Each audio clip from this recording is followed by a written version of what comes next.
સુરતના માંડેસરામાં કાયદો અને વ્યવસ્થાની સ્થિતિ કથળી હોય તેમ ધોરણ 10ના એક વિદ્યાર્થી પર સરેઆમ જીવલેણ હુમલો કરવામાં આવ્યો છે। શાળાના ગેટ પાસે 4 સગીરોએ ભેગા મળીને વિદ્યાર્થી પર ચપ્પુના ઘા ઝીક્યા હતા। આ હુમલાને પગલે ઇજાગ્રસ્ત વિદ્યાર્થી બોર્ડની પરીક્ષા આપતા પણ વંચિત રહ્યો છે। સુરતના પાંડેસરા વિસ્તારમાં એક હચમચાવી દેનારી ઘટના સામે આવી છે। અહીં ધોરણ 10માં ભણતા એક વિદ્યાર્થીને શાળાના ગેટ પાસે જ નિશાન બનાવવામાં આવ્યો હતો। સામાન્ય બોલાચાલી જેવી નજીવી બાબતે 4 સગીર વયના છોકરાઓએ ઉશ્કેરાઈને વિદ્યાર્થીઓ પર તીક્ષ્ણ હથિયાર વડે હુમલો કર્યો હતો। હુમલાખોરોએ વિદ્યાર્થીના શરીરે 3 જેટલા ચપ્પુના ઘા ઝીકી દીધા તે લોહી લુહાણ હાલતમાં ઢળી પડ્યો હતો। ગંભીર રીતે ઇજાગ્રસ્ત વિદ્યાર્થીને તાત્કાલિક હોસ્પિટલ ખસેડાયો હતો, જ્યાં તેની મેજર સર્જરી કરવામાં આવી હતી। આ હુમલાને કારણે વિદ્યાર્થી બોર્ડની પરીક્ષાનું પેપર આપી શક્યો ન હતો, જેથી તેનું આખું વર્ષ બગડવાની ભીતિ સેવાઈ રહી છે। બીજી તરફ પુત્રની હાલત જોઈને પિતાએ ગંભીર આરોપ લગાવ્યો છે કે હુમલાખોરોએ ઈ-કોમર્સ સાઇટ પરથી હથિયારો મંગાવ્યા હતા।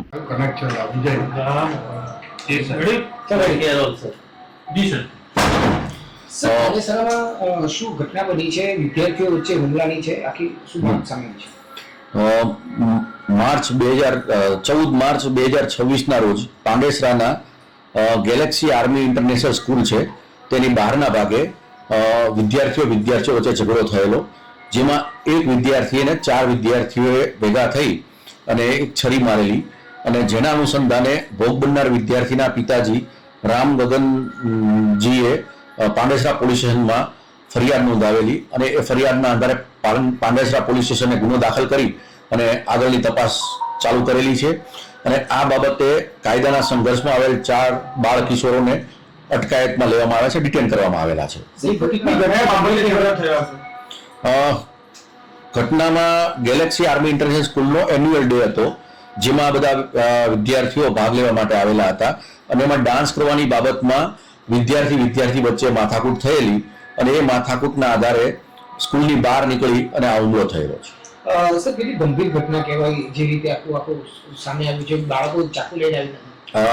પ્રાથમિક ઇન્કવાયરીમાં મારી એટલું જાણવા મળેલું છે કે એક જે બાળ કિશોર છે એને 6 મહિના પહેલા જે છરી છે એ ઓનલાઈન મંગાવેલી, ખરીદ કરેલી છે, અને એ જે વિદ્યાર્થી જે બાળક છે એ સ્કૂલમાં નથી ભણતો।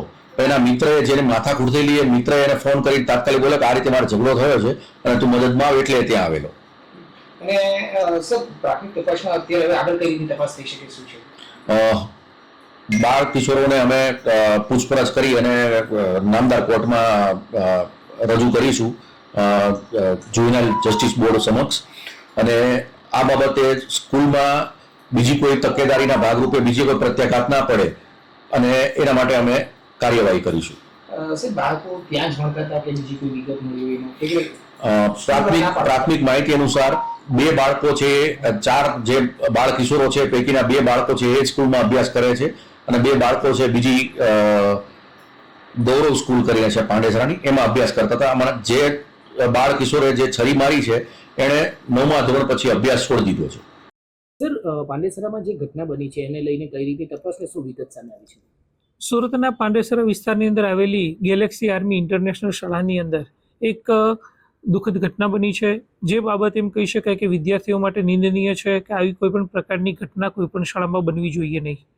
શાળાની અંદર ધોરણ 1 થી 8નો વાર્ષિક ઇનામ વિતરણ કાર્યક્રમ હતો। એ કાર્યક્રમની અંદર ધોરણ 1 થી 8ના વિદ્યાર્થીઓ અને તેના વાલીને બોલાવવામાં આવ્યા હતા, પરંતુ આ શાળાની અંદર જે અભ્યાસ કરતો ધોરણ 10નો વિદ્યાર્થી, જે હાલ બોર્ડની પરીક્ષા આપી રહ્યો છે, એ વિદ્યાર્થી પણ હાજર હતા। વિદ્યાર્થીઓની અંદર કોઈ પણ બાબતે ઝઘડો થતાં શાળાના પરિસરની બહાર જે બાળ કિશોરો છે તે પૈકી જે એક વિદ્યાર્થી ઉપર હુમલો થયો છે, 4 વિદ્યાર્થીઓએ તે વિદ્યાર્થી ઉપર હુમલો કરવામાં આવ્યો। એ પૈકી 2 વિદ્યાર્થીઓ આ શાળાના હતા અને 2 વિદ્યાર્થીઓ અન્ય શાળાના હતા, જે તપાસ પ્રક્રિયા પોલીસ ડિપાર્ટમેન્ટ અંતર્ગત ચાલી રહી છે, પરંતુ 4 બાળ કિશોરો દ્વારા એક વિદ્યાર્થી ઉપર છરી વડે હુમલો કરવામાં આવ્યો છે, જેથી કરીને એ વિદ્યાર્થી અત્યારે હાલ સિવિલ હોસ્પિટલમાં સારવાર હેઠળ છે। પરંતુ આવી કોઈ પણ પ્રકારની ઘટના શાળામાં બનવી ન જોઈએ। સુરતની અંદર તમામ શાળાઓની અંદર સ્કૂલ બેગ વિદ્યાર્થીઓની આકસ્મિક રીતે ચેક કરવાનું જણાવવામાં આવ્યું છે। વાલીઓ શાળાએ વિદ્યાર્થીઓને મોકલે ત્યારે પણ સ્કૂલ બેગ ચેક કરે તેવું સૂચન કરવામાં આવ્યું છે, પરંતુ આવા કોઈ બાબતની અંદર જાણ થાય તો વિદ્યાર્થીને મનોચિકિત્સક પાસે ચકાસણી કરાવીએ, જેથી કરીને આવી કોઈ પણ પ્રકારની ઘટના શાળામાં ન બને। આ વિદ્યાર્થીઓને હાલ અટકાયત પોલીસ ડિપાર્ટમેન્ટ દ્વારા કરવામાં આવી છે। વધારે વિગતવાર તપાસ પોલીસ વિભાગ દ્વારા થઈ રહી છે, પરંતુ આવી કોઈ પણ પ્રકારની ઘટના શાળામાં ન બને તે માટેની તાકીદ દરેક શાળાઓને કરવામાં આવે છે કે આ બાબતે તકેદારી રાખવી, જેથી કરીને આવી કોઈ પણ પ્રકારની ઘટના શાળામાં ન બને. સુરતના પુણા વિસ્તારમાં નાગરિકોની સુરક્ષાને ધ્યાનમાં રાખીને પોલીસ દ્વારા મેગા સર્ચ ઓપરેશન હાથ ધરવામાં આવ્યું હતું. પુણા પોલીસના ઉચ્ચ અધિકારીઓ સહિતના કાફલાએ મોડી રાત્રે ફૂટ પેટ્રોલિંગ અને કોમ્બિંગ કરીને અસામાજિક તત્વોમાં ફફડાટ ફેલાવી દીધો હતો. સુરત શહેરના પુણા વિસ્તારમાં કાયદો અને વ્યવસ્થાની સ્થિતિ જળવાઈ રહે અને કોઈ અનિચ્છનીય ઘટના ન બને તે માટે પુણા પોલીસ એક્શન મોડમાં આવી છે. પુણા પીઆઈ અને પીએસઆઈ સહિતના વિશાળ પોલીસ કાફલાએ વિસ્તારના વિવિધ માર્ગો પર ફૂટ પેટ્રોલિંગ કર્યું હતું. આ કોમ્બિંગ દરમિયાન રસ્તા પરથી પસાર થતા શંકાસ્પદ વાહનોનું સઘન ચેકિંગ હાથ ધરવામાં આવ્યું હતું. એટલું જ નહીં, શંકાસ્પદ જણાતા લોકોની પણ પૂછપરછ અને તપાસ કરવામાં આવી હતી. પોલીસના આ આક્રમક અભિગમનો મુખ્ય હેતુ લોકોમાં સુરક્ષાની ભાવના વધારવાનો અને ગુનેગારોમાં પોલીસનો ખૌફ જાળવી રાખવાનો છે. કેન્દ્રીય મંત્રી અને ભાજપના દિગ્ગજ નેતા સી.આર. પાટીલનો આજરોજ જન્મદિવસ છે, પરંતુ સંસદના સત્રને કારણે તેઓ દિલ્હી હોવાથી ગતરોજ જ કાર્યકરોનો ઉત્સાહ જોવા મળ્યો હતો. મોટી સંખ્યામાં સમર્થકોએ ગતરોજ તેમને મળીને આગોતરી શુભેચ્છા પાઠવી હતી. સી.આર. પાટીલના 16 માર્ચના જન્મદિવસને લઈને સુરતમાં દિવાળી જેવો માહોલ જોવા મળ્યો હતો. સંસદ ભવન ચાલુ હોવાથી પાટીલ દિલ્હીમાં વ્યસ્ત રહેશે, જેના કારણે મોટી સંખ્યામાં કાર્યકર્તાઓ અને આગેવાનો તેમને શુભેચ્છા આપવા પહોંચ્યા હતા. ફૂલોના હાર અને મીઠાઈઓ સાથે લોકોએ પોતાના લોકપ્રિય નેતાને વધાવ્યા હતા. આ પ્રસંગે સી.આર. પાટીલે તમામ સમર્થકોને એક ખાસ અપીલ કરી હતી કે તેમને જણાવ્યું કે કોઈ પણ પ્રકારના આડંબર વગર માત્ર સેવાકીય પ્રવૃત્તિઓ દ્વારા તેમના જન્મદિવસની ઉજવણી કરવામાં આવે. ગરીબોને ભોજન, રક્તદાન શિબિર અને વૃક્ષારોપણ જેવા કાર્યો કરીને જનતાની સેવા કરવા તેમને કાર્યકરોને માર્ગદર્શન આપ્યું હતું. સુરતની આર્થિક કરોડરજ્જુ સમાન ટેક્સટાઇલ ઉદ્યોગ પર અત્યારે સંકટના વાદળો ઘેરાયા છે. એક તરફ કાચા માલના ભાવમાં તોતિંગ વધારો અને બીજી તરફ ગેસની અછતને કારણે વીવિંગ ઉદ્યોગ પાયમાલ થવાની કગાર પર છે.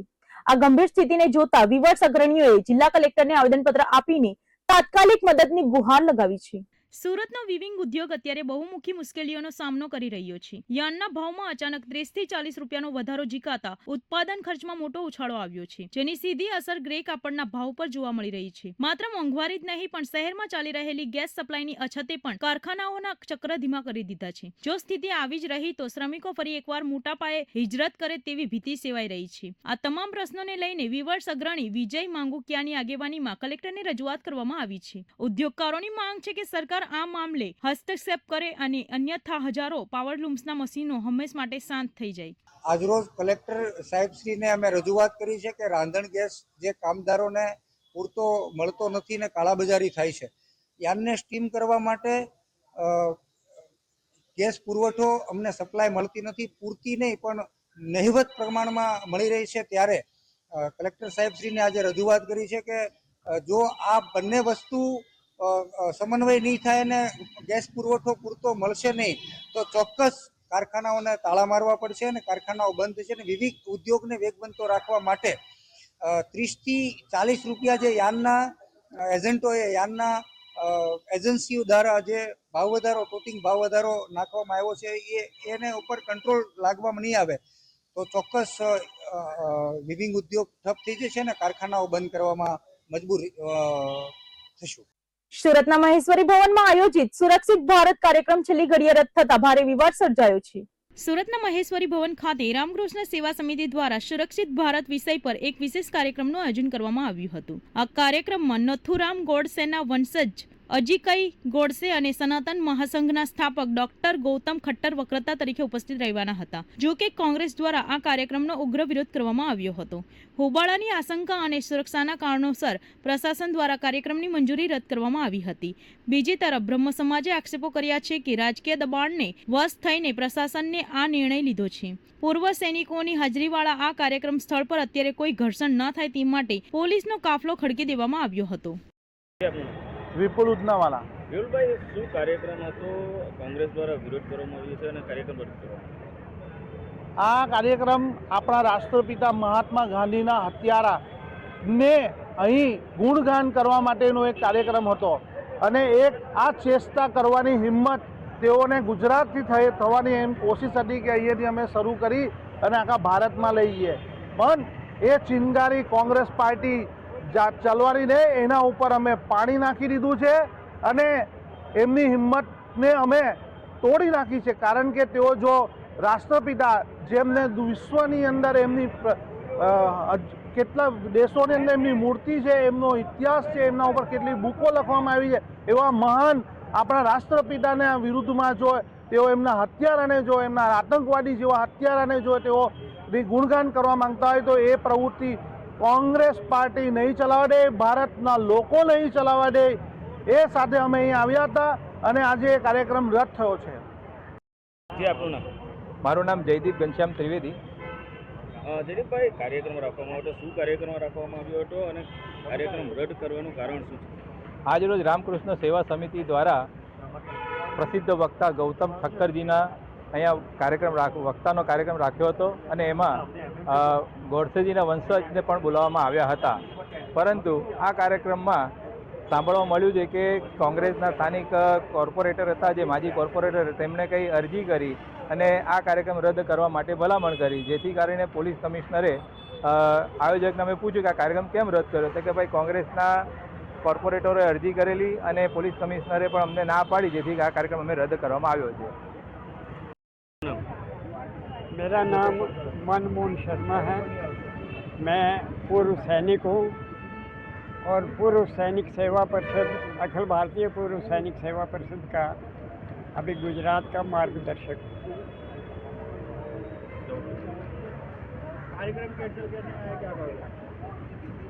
कार्यक्रम कैंसिल करना जो है बड़े दुख की बात है. मन को बड़ी व्यथा हो रही है कि यदि ये कैंसिल हुआ भी तो जिन लोगों को आपने बुलाया है उन्हें आपको सूचना देनी चाहिए थी कि प्रोग्राम कैंसिल हो गया है. मैं जब से यहाँ बैठा हूँ कम से कम मैं सोचता हूँ कि 300-400 लोग जो है आ करके क्या हुआ, क्यों नहीं हुआ, कैसे हुआ, कैंसिल हो गया प्रोग्राम, और कैंसिल होने के कोई विशेष कारण भी कहीं नज़र नहीं आता है. सूरत जो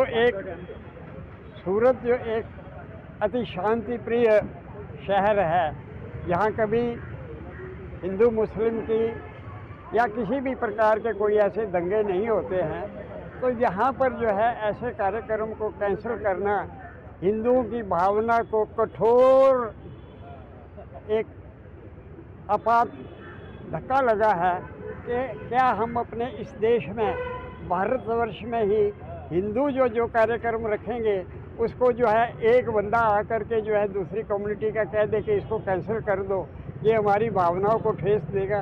तो क्या जो है जो मैनेजमेंट है, जिस किसी ने अपनी अथॉरिटी इसको कैंसिल किया है, उनको ये नहीं सोचना चाहिए था कि जो दूसरे जो है हज़ारों लोग जो सवेरे जो है VIP, VVIP, ये इतने बड़े बड़े जो है आपने न्योते दे करके बुलाया है, वो अपना समय और अपनी भावनाएं लेकर के यहाँ पहुँचेंगे और यहाँ आकर के ये सुनेंगे कि ये कार्यक्रम कैंसिल हो गया.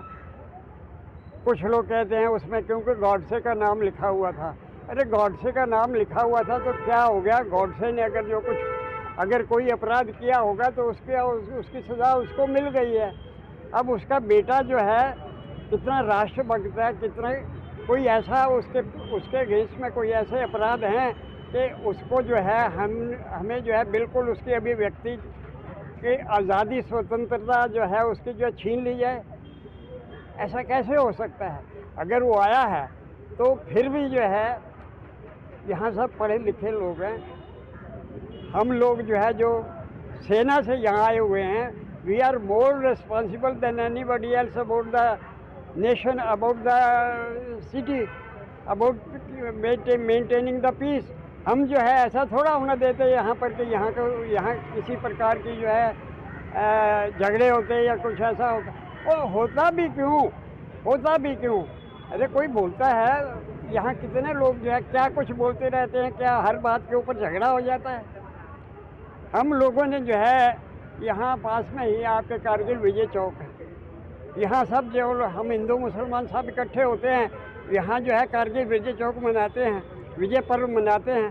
तो उन सब प्रोग्रामों में जहाँ भी कभी होता है हम सब मिल कर के कार्यक्रम करते हैं. तो यहाँ नहीं कर सकते थे क्या उस बंदे को जो है इतनी आज़ादी नहीं है कि कल तो कह दो कि उसको उसमें देश में कहीं जाने का भी अधिकार नहीं है? So bad. जिस किसी ने भी जो है ये लिया है, फैसला लिया है, जिस किसी ने ये कहा कि ये प्रोग्राम कैंसिल कर दो, आई condemn, from my heart I say he has taken a wrong decision against the majority community Hindu community के अगेंस्ट में जो है आपने ये केवल ऐसा डिसीजन लिया, ये गलत है, ऐसा नहीं होना चाहिए था।